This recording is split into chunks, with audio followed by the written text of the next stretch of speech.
Hello students. So in the last class we started with vectors, scalars and vectors. And वहां पे जब हम लोगों ने काफी कुछ देखा, स्केलर क्या होता है, वेक्टर क्या होता है, how can we add vector, parallelogram law, triangular law, polygon law, then we also saw a few numericals, 1 or 2 numericals. Yes और नो.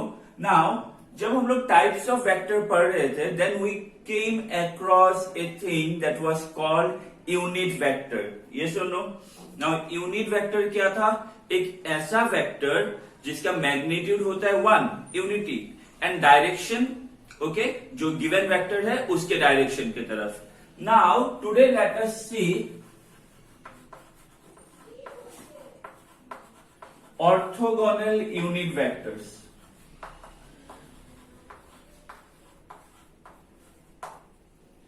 Orthogonal unit vector.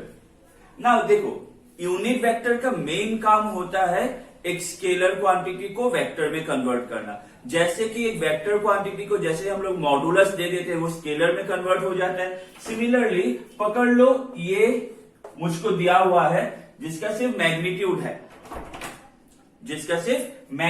है, ठीक है. दैट मीन्स ये एक स्केलर क्वांटिटी है. नाउ इसको मुझको वेक्टर में कन्वर्ट करना है. तो अगर मुझको इसको वेक्टर में कन्वर्ट करना होगा तो मुझको क्या करना होगा? ऑब्वियसली मुझको क्या करना होगा? मुझको इसको डायरेक्शन देना होगा, है कि नहीं? मुझे इसमें डायरेक्शन देना होगा. लेकिन अगर मैं इसको डायरेक्शन दूं तो इसका वैल्यू तो चेंज नहीं हो सकता ना. अगर मैं बोलूं तुमको एक चीज है जिसका मैग्नीट्यूड है 3, डायरेक्शन देने के बाद इसका मैग्नीट्यूड 5 हो जाएगा? नहीं, मैग्नीट्यूड तो सेम रहेगा. तो इसको डायरेक्शन देने के लिए हम लोग इसके साथ क्या लगा सकते हैं? Unit vector. इसके साथ हम लोग क्या लगा सकते हैं? Unit vector. क्यों? क्योंकि यूनिट वेक्टर का मैग्नीट्यूड कितना है? 1. तो इसके साथ अगर 1 मल्टीप्लाई करोगे तो ये चेंज नहीं होगा. एंड यूनिट वेक्टर की वजह से इसको क्या मिल जाएगा? एक डायरेक्शन भी मिल जाएगा, है कि नहीं? सॉरी. हाँ. सो जैसे कि मैंने टॉपिक लिखा हुआ है ऑर्थोगोनल यूनिट वेक्टर्स, ओके, या फिर इसको ऐसे भी बोलता है orthogonal triad of unit vectors. Now देखो, हम लोग को मालूम है we have 3 mutually perpendicular axis, है कि नहीं? अगर हम लोग 3 डायमेंशन का बात करें तो हम लोग के पास 3 एक्सिस होता है, ठीक है. एक क्या होता है? एक्स एक्सिस, एक होता है वाई एक्सिस एंड एक होता है जेड एक्सिस, ठीक है. तो अगर मैं तुमको बोलूं, ठीक है, ये एक वेक्टर है, कौन से डायरेक्शन में? एक्स डायरेक्शन में. तो ये क्या है? एक वेक्टर है, कौन से डायरेक्शन में? एक्स डायरेक्शन में. तो इसको मैं अगर सिर्फ मैग्नीट्यूड लिखूं तो इसका मैग्नीट्यूड मैंने लिखा सिर्फ ए एक्स. अभी मुझको समझाना है ये एक्स डायरेक्शन में है. मैंने इसको मैग्नीट्यूड पकड़ लिया ए एक्स को, मुझको भी समझाना है ये एक्स डायरेक्शन में है. तो इसके साथ मैं क्या करूंगा? एक यूनिट वेक्टर मल्टीप्लाई करूंगा. कैसे मालूम पड़ेगा यूनिट वेक्टर है? ऊपर में मैंने कैप दिया हुआ है कि नहीं? तो ये क्या है? आई कैप. तो ये आई कैप क्या समझाता है? एक्स का डायरेक्शन. कौन सा एक्स का डायरेक्शन? पॉजिटिव या नेगेटिव? पॉजिटिव. सो ये जो एक्स वाई जेड 3 एक्सिस है, एक्स एक्सिस को हम लोग रिप्रेजेंट कर सकते हैं by unit vector called i. Y axis को हम लोग रिप्रेजेंट करते हैं by unit vector called j. And we can represent the z axis by unit vector called k. So i cap, J cap and K cap are 3 unit vectors which are used for representing the 3 mutually perpendicular axes, positive axis of x, y and z.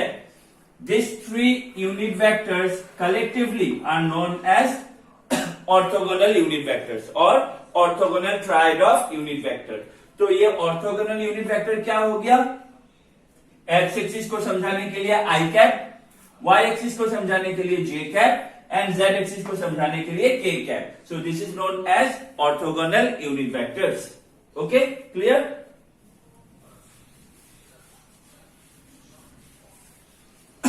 Sorry. Now let us come to rectangular components rectangular components of a vector, rectangular components of a vector. Okay, now देखो, हाँ, हम लोगों ने जो triangular, polygon, parallelogram law था उसमें हम लोगों ने सीखा कि अगर दो या दो से ज्यादा वेक्टर्स दिया हुआ है तो उसके लिए हम लोग एक रिजल्टेंट निकाल सकते हैं and the resultant is equivalent to the individual vectors और you can say collectiveness of the individual vector. ये सर नो, वो सब वेक्टर मिला के जो रिजल्टेंट देता वो एक सिंगल वेक्टर से हम लोगों ने वहां पे रिप्रेजेंट किया। Now rectangular component of a vector means what? When a given vector can be resolved मतलब उसको break करना, can be resolved into two or three mutually perpendicular components, then these components, mutual perpendicular components, are called rectangular components of a vector. Confused हो रहे हैं? मैं समझा रहा हूं। Suppose ये एक वेक्टर दिया हुआ है A, ये वेक्टर दिया हुआ है हम लोग को ए वेक्टर। अभी ना मुझको क्या करना है, इस वेक्टर को ना ब्रेक करना है, ठीक है? ब्रेक करना मतलब मुझको इसको रिजॉल्व करना है। ओके, सो मैं क्या करूंगा, मैं इसको रिजॉल्व करूंगा एक एक्स डायरेक्शन में और एक वाई डायरेक्शन में। तो ये ए का हो गया ये एक्स कंपोनेंट और ये ए का हो गया वाई कंपोनेंट। ये एक्स डायरेक्शन में है तो मैं आई कैप दे देता हूं, ये वाई डायरेक्शन में है तो साथ में मैं जे कैप दे देता हूं, यूनिट वेक्टर। तो मैंने क्या किया, मैंने ये जो गिवन वेक्टर है मैंने इसको रिजॉल्व किया। ओके, मैंने इसको रिजॉल्व किया या फिर बोल सकते हो मैंने इसको ब्रेक किया। बात समझो, हाँ, मतलब ये जो एक वेक्टर का इफेक्ट है ना, इसी इफेक्ट को मैंने इस दो वेक्टर में ब्रेक कर दिया। That means when you will combine this two vector you will get this vector. When you will combine the effect of these two vectors, you will get this vector. Or you can say the effect of this vector has been broken into two parts, okay, one in this direction and one in this direction. So now, लो, पकड़ लो, अभी ये vector है B, या फिर इस direction में पकड़ लो ये वेक्टर है B। अभी ये V वेक्टर को मुझको रिजॉल्व करना है, तो मैं इसका एक कंपोनेंट ऐसे निकाल सकता हूं, एक कंपोनेंट ऐसे निकाल सकता हूं। जब मैं इसका कंपोनेंट निकाल रहा हूं ना, देखो जो मेन वेक्टर है ना वो यहां पे हो रहा है, ये दोनों के बीच में लाई हो रहा है, ये सुनो, ये दोनों के बीच में लाई हो रहा है। तो इसी तरह अगर एक सिंगल वेक्टर को दो पार्ट में ब्रेक कर सको तो उसको हम लोग क्या बोलते हैं, इसको हम लोग बोलते हैं रिजोल्यूशन ऑफ वेक्टर। और ये जो कंपोनेंट मिला, ये कंपोनेंट, ये component, this components, okay, this mutually perpendicular component, ये म्यूचुअली परपेंडिकुलर है ना, 90 डिग्री बना रहा है, so this mutually perpendicular component are called rectangular components of a vector. Okay, जैसे कि हम लोग के पास तीन एक्सिस होता है ना, we have three axes, similarly we can have three components. That means मैंने ये गिवन वेक्टर को मैंने दो वेक्टर में स्प्लिट किया, but if I want I can split it into three components also. This one along x, this one along y, and this one along z.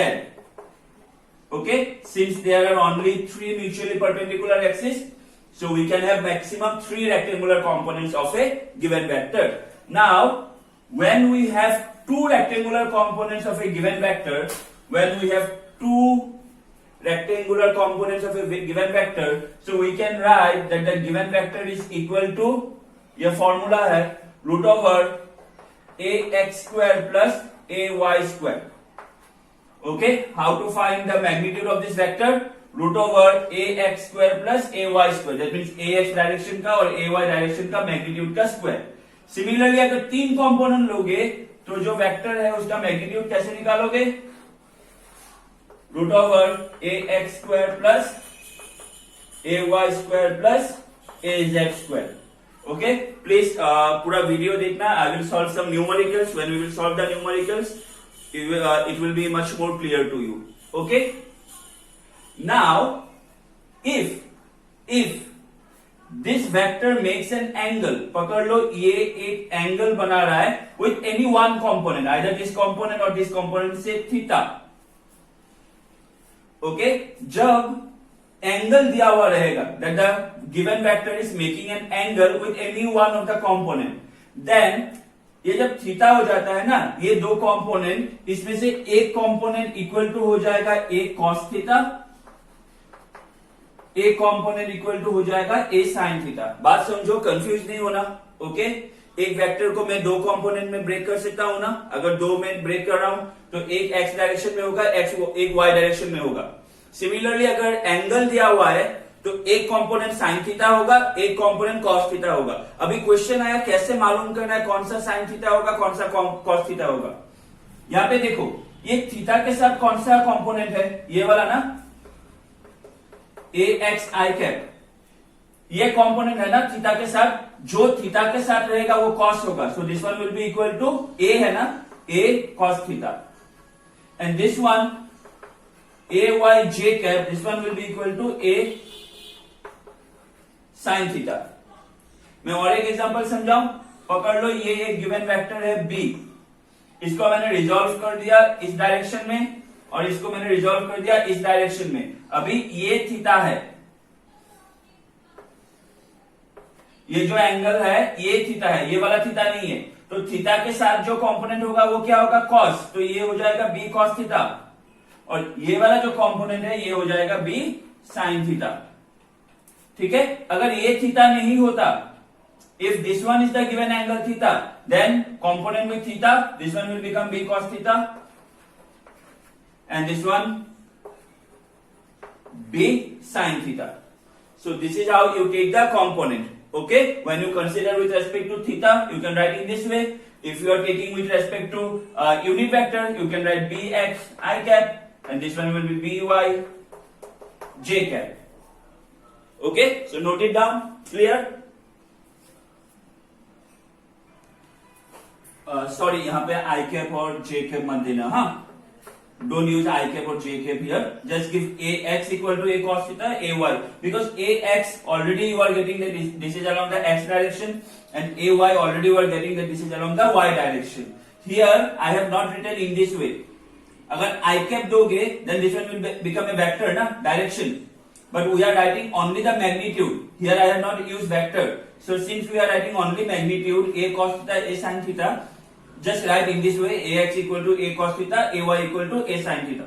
Don't give here I cap or y cap, or what to say j cap, because हम लोग को मालूम ही पड़ रहा है ना, this is along x, this is along y. So a cos theta, for example, here what is a cos theta, ax, and here what is a sin theta, ay. So no need to give I cap and j cap. Similarly, if we write, जैसे कि मैंने पहले लिखा था, अभी थोड़ा देर पहले मैंने लिखा था, एक बार चेक कर लेना, हाँ, अगर करेक्शन है, मैंने शायद a vector equal to a x i cap ऐसे दिया था, ए एक्स, तो यहाँ पे ऊपर में वेक्टर होगा, इस वेक्टर को ब्रेक करके इसका मैग्नीट्यूड कितना है, ए एक्स, और डायरेक्शन क्या है, अलोंग एक्स, तो मैंने ये आई दिया। अगर मैंने यहाँ पे ऊपर में अभी जो थोड़ा देर पहले मैंने इसको दिखाया था ना, ऐसे a y equal to a y j cap, तो जे कैप देते ये वेक्टर बन जाएगा, तो यहाँ पे वेक्टर देना होगा। अगर मैंने वेक्टर मिस कर दिया तो प्लीज दे देना। Okay okay, so I hope यहाँ तक क्लियर है that what is unit vector and what are the rectangular components, और how can you resolve a vector, resolution of a vector, yes or no? So now let us see some numericals. Okay, so ये question देखो, a vector x when added to the resultant of this vector and this vector gives a unit vector along y axis. Find x. So एक vector है x, जिसको इस दोनों के resultant के साथ जब ऐड करोगे, तो ये दोनों का रिजल्टेंट तो क्या है हम लोग को मालूम नहीं, तो मैंने पकड़ लिया let r be the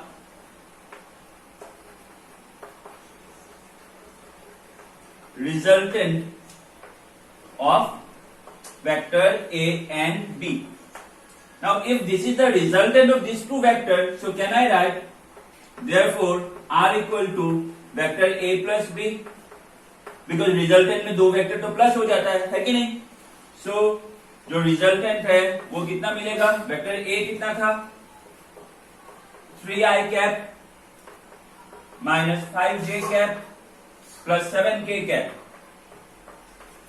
okay, plus vector b कितना था 2i plus 4j minus 3k cap. Now remember one thing, we can add or subtract I with I, j with j, k with k. Not I with j, k with j, j with k. No, okay. So जो resultant है R वो कितना मिलेगा 3i plus 2i 5i cap minus 5j plus 4j minus j cap and 7 minus 3 plus 4k cap. तो ये मिल गया मुझको R. Now question में क्या दिया हुआ है, जब ये R के साथ X को ऐड करोगे ये एक यूनिट वेक्टर देगा along Y. तो मैं क्वेश्चन रफ कर देता हूं. ओके, सो R ये मिला था, therefore according to question vector R के साथ जब X को ऐड करोगे तो हम लोगों को एक यूनिट वेक्टर मिलेगा along Y. What is the unit vector along Y? J. So we will get J cap. What is R? 5i cap minus J cap plus 4k cap equal to, plus we have X equal to J cap. So therefore what will be X? J को इसको उस तरफ ले जाओ, minus 5i cap minus this one will become plus 2j cap minus 4k cap. So what is X? X equal to minus 5i plus 2j minus 4k. This is your answer. Okay, देख लो, simple है. Okay, next question. Two forces F1 equal to 3i cap plus 4j cap and F2 equal to 3j cap plus 4k cap are acting at a point. Find the magnitude of the resultant. यहाँ पे देखो हम लोग को नहीं बोला है find the resultant, बोला है find the magnitude of the resultant. There is some difference. Okay. Now resultant, let R be the resultant. So resultant will be equal to what? F1 plus F2. What is F1? 3i cap plus 4j cap. What is F2? Plus 3j cap plus 4k cap. So therefore जो resultant मिलेगा R, how much? 3i. So we have 3i, 4j plus 3j, that is 7j cap plus 4k cap. Now if the question says that find the resultant, तो ये हो गया resultant, खत्म answer. जैसे पहले हम लोग को बोला था फाइंड द वेक्टर x, खत्म. अगर बोलता फाइंड द मैग्नीट्यूड, जैसे यहाँ पे बोला है find the magnitude of the resultant, तो मैंने अभी तुम लोग को दिखाया था ना, कि अगर एक रिजल्टेंट का 2 कंपोनेंट या 3 कंपोनेंट दिया हुआ है तो उसका मैग्नीट्यूड कैसे निकालते हैं, ये वाला फॉर्मूला. अगर वेक्टर a दिया हुआ है तो वो क्या होगा, ax square plus ay square plus az square, है कि नहीं. तो सिमिलरली ये रिजल्टेंट का मैग्नीट्यूड निकालने क्या है. So therefore magnitude of the resultant are equal to, ये क्या है, फोर्स ना, तो यहाँ पे आ जाएगा फोर्स का x कंपोनेंट का स्क्वायर प्लस फोर्स का y कंपोनेंट का स्क्वायर प्लस फोर्स का z कंपोनेंट का स्क्वायर. नाउ देखो फोर्स का जो x कंपोनेंट है वो कौन सा है, x कौन देता है, I. तो I के साथ कितना है मैग्नीट्यूड, ये सिर्फ मैग्नीट्यूड है ना, और ये समझा रहा है x component, y component, z component. तो I के साथ मैग्नीट्यूड कितना है 3, मतलब fx कितना होगा 3. तो ये हो गया 3 स्क्वायर. y का मैग्नीट्यूड कितना है 7 स्क्वायर प्लस z का मैग्नीट्यूड कितना है 4, सो 4 square. Okay, so what will be the final value of the resultant, the magnitude of the resultant. R equals to root over 3 square, that is 9 plus 7 square 49 plus 4 square 60. So we have R equal to 49 plus 9 is 58, 58 68, 68 74. So root over 74. So this one will be your final answer. Clear?